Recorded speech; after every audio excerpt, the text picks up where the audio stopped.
The night of the fight, they weigh like a 20, 18 pounds more than you. Is difficult. It's more difficult, but my power is there. If you hear the punches, my power is different. Yeah. Going up 2 weight classes, really like 3. And early, I feel Terence will have great success. I mean, maybe he'll get Canelo's head snapped back or, catch Canelo early. Are great fighters, but I think Canelo's just too big, and they mistake him as being just a guy at 168, not a regular guy, and Crawford being the more talented. But that's not the case. Canelo Álvarez responded to Terence Crawford's new training footage with calm respect. He noted that Crawford's style reminds him of Floyd Mayweather's slick technique and praised his discipline. Still, Canelo remained confident, saying that while Crawford is skilled and powerful, it's not enough to intimidate him. With determination, he stated he's ready to dominate and prove he's still the best. Good, because first of all is the respect. If they treat you with respect, you do the same thing. That's what I think.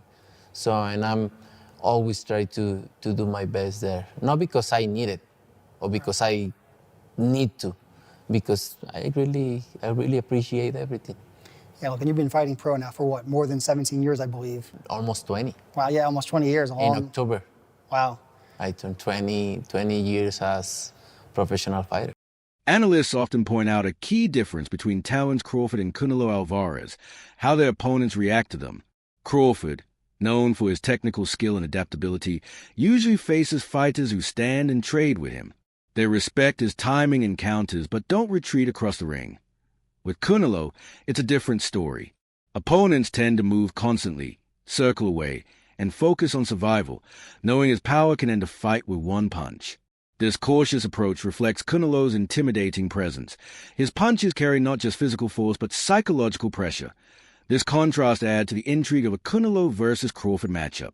Crawford excels when opponents engage, while Canelo dominates when his pressure makes him crumble. I ain't even seen Gamboa run from Terence. As a matter of fact, I ain't even seen Victor Postal run from Terence. We ain't seen Madrimov in his last fight run from Terence but Crawford.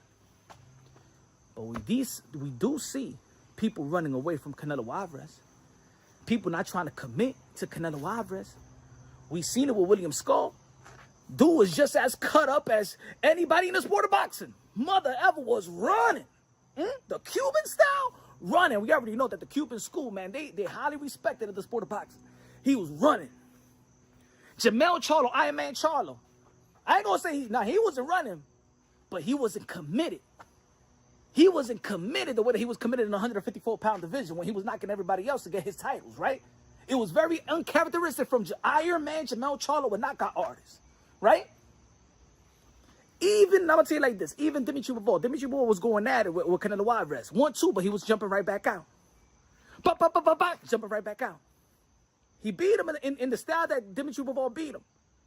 But it's not like he went out there and had that killer instinct and go for the gusto and stuff like that with Canelo Álvarez. He wasn't just trying to go out there and get him. He was beep, beep, beep, jump back out, jump back out, beep, beep, jump back out. Hold on, I don't want to stay in the danger zone, right? Even though that he beat Canelo Álvarez, but you understand what I'm trying to say. Edgar Berlanga. We see Edgar Berlanga using his footwork. We see Edgar Berlanga using his footwork and stuff like that, right? He made a good account of himself, but he didn't commit that the way he was committing versus Mantequilla and all his opponents, because Canelo Álvarez is different. Canelo Álvarez is dangerous. And I've been hearing, of course, a lot of people saying that Bud Crawford is dangerous, but ain't nobody. I never saw nobody that fought Terence Bud Crawford had fear in their heart, fear in their eyes. Even when they was getting beat down from Terence Bud Crawford, they still stepped to. I haven't even seen Gamboa run from Terence Crawford. Same with Victor Postal. They stood their ground. Even in Crawford's last fight, his opponent didn't run. But with Canelo, it's different. We see fighters not wanting to commit, backing away from his pressure. Take William Skull, for example. Physically built like anyone in the sport, but he was using that classic Cuban style to stay on the move. And we all know the Cuban school is highly respected in boxing, but he was still running. Then there's Jermel Charlo, Iron Man Charlo. I'm not saying he was running, but he wasn't fully committed either, not like we've seen him before. I think Canelo's gonna win, but I tell everybody, man, as a business standpoint, I think it's gonna be a draw if it goes the distance. But I see Canelo getting the stoppage. I don't think Crawford's gonna carry that weight well. Even if he did put on weight, I don't think that was a good idea, especially coming up from a smaller guy. But it's gonna be a great fight. Two brains in the ring. It's gonna be a good fight. Canelo's sparring partners, who felt his power up close, offer a grounded view in the Canelo versus Crawford debate. One partner openly doubted Crawford's chances, saying he doesn't believe Bud can handle the extra weight well. The concern comes from experience. Canelo has faced and beaten naturally bigger fighters, even at light heavyweight. Crawford, however, is stepping into new territory. While adding muscle might boost his power, it could also slow him down. And for a fighter like Crawford, who relies on speed and precision, even a small drop in quickness could be a big problem. The sparring partner's perspective highlights a real concern. No matter how skilled Crawford is, carrying more weight against a heavy hitter like Canelo might be too much to overcome. You know what's crazy is I'm a big Crawford fan as well. Like every time he sees me and my brothers and my dad at fights, he comes out of his way, shakes our hand. It's all respect. But I just feel the weight's a little too much, Marcos. I feel going up 2 weight classes really like 3. And early, I feel Terence will have great success. I mean, maybe he'll get Canelo's head snapped back or, catch Canelo early. Maybe I could see Terence Crawford go southpaw because you see Canelo has had a bit of problems with southpaws. You could see Canelo, I could see him getting frustrated, picking him up like how he does, like when he gets frustrated.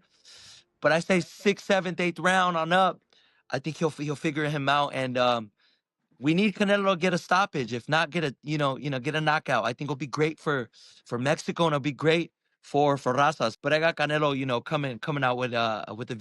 Fernando Vargas, former world champion and Mexican boxing icon, has made his position clear. Mexico needs Canelo Álvarez to win. To Vargas, Canelo isn't just a great fighter, he's a symbol of national pride. Carrying the legacy of legends like Julio Cesar Chavez, Canelo's success goes beyond personal glory. He represents the heart of Mexican boxing, and fans see him as a country's leading figure in the sport. While Vargas respects Crawford's talent, he emphasizes the emotional weight of the fight. With the world watching, Vargas believes Canelo must deliver, not just for himself, but for the pride of Mexico. Right, and again, stark contrast to what Terence Crawford is having to deal with. He is fighting guys, and when I say cutting down from 190, probably in the ring at 190 pounds, much less cutting down from it. Crawford's probably used to being hit by guys like Sean Porter, who, maybe 160 pound on fight night. The difference is just night and day. So I was thinking, how in God's name are you going to get around that? How are you going to get around the strength disadvantage? Because Crawford is very physically strong, and he normally always has, maybe with the exception of Sean Porter, although that was kind of much of a muchness. Sean Porter did really well that fight. He's normally always had the physical strength advantage, very physically strong as Terence Crawford. And I just remember thinking, how are you going to get around that? You're used to hitting guys and they get hurt. Alvarez has been hit by Danny Jacobs. He's been hit by Triple G. He's been hit by Bivol, Kovalev, Callum Smith, etc., etc., etc. Big punching guys who are a lot bigger than Terence Crawford. Granted, not skillful, a lot bigger. So again, I'm thinking, how are you going to get around this? Well, Crawford has released a couple of training clips, and in those training clips, yikes, he's looking good for one.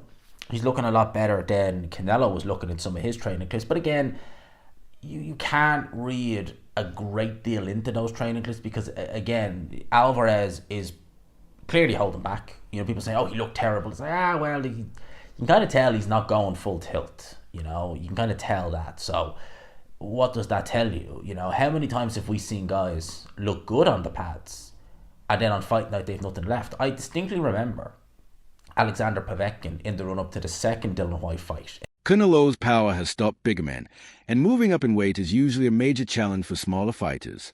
But recent footage from Terence Crawford's camp is starting to quiet the doubters. Training clips show Crawford looking bigger, stronger, and sharper than ever. Instead of slowing down, his added weight seems to have improved his overall athleticism. Analysts point out that he's managed to build muscle without sacrificing his speed or agility. His footwork remains quick, and his combinations are as crisp as ever. This transformation is shifting conversation.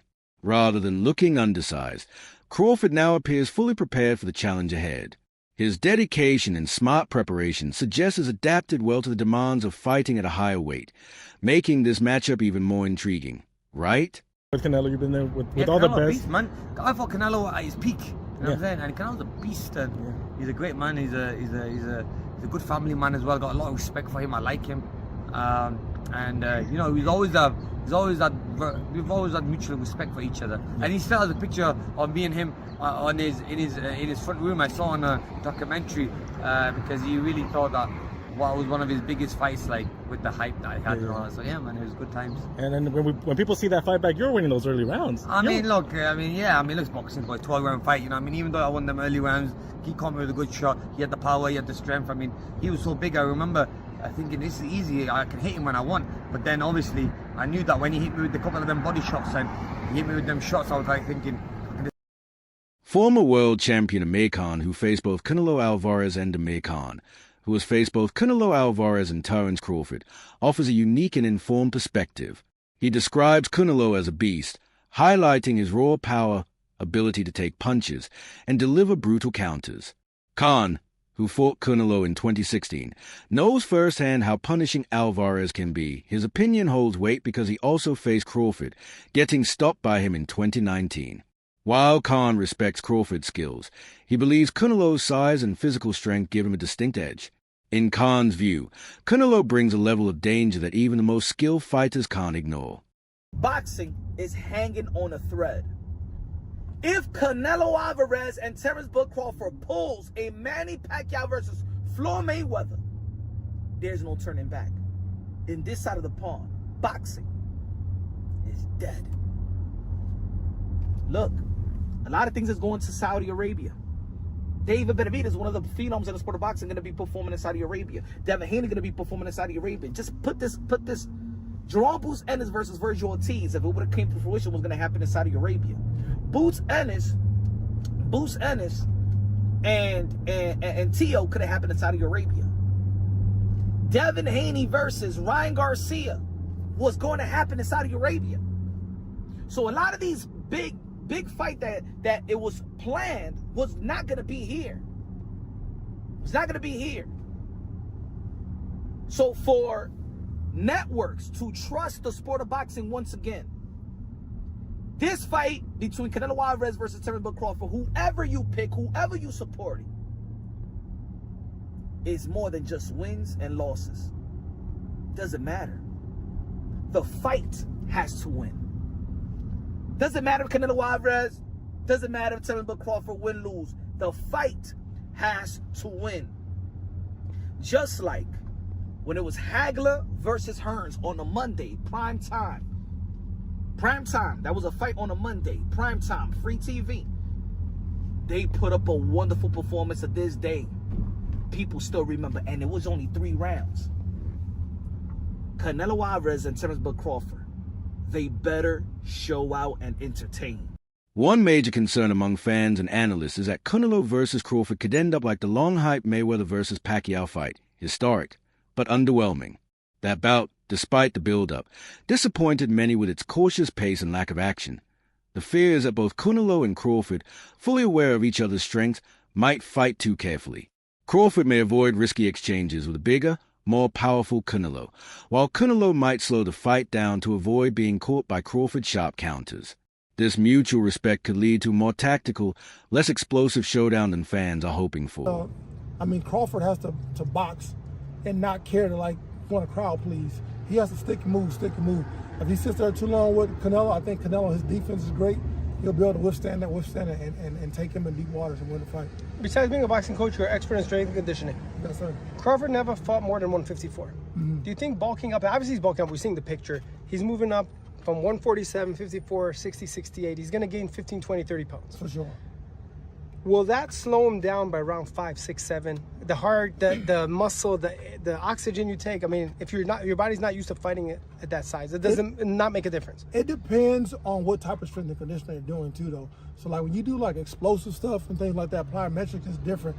But he has to bulk up, so he has to lift a little bit of weight. I'm pretty sure he has people with the knowledge and the proper money that he has to get the right people to do the right things. NBA legend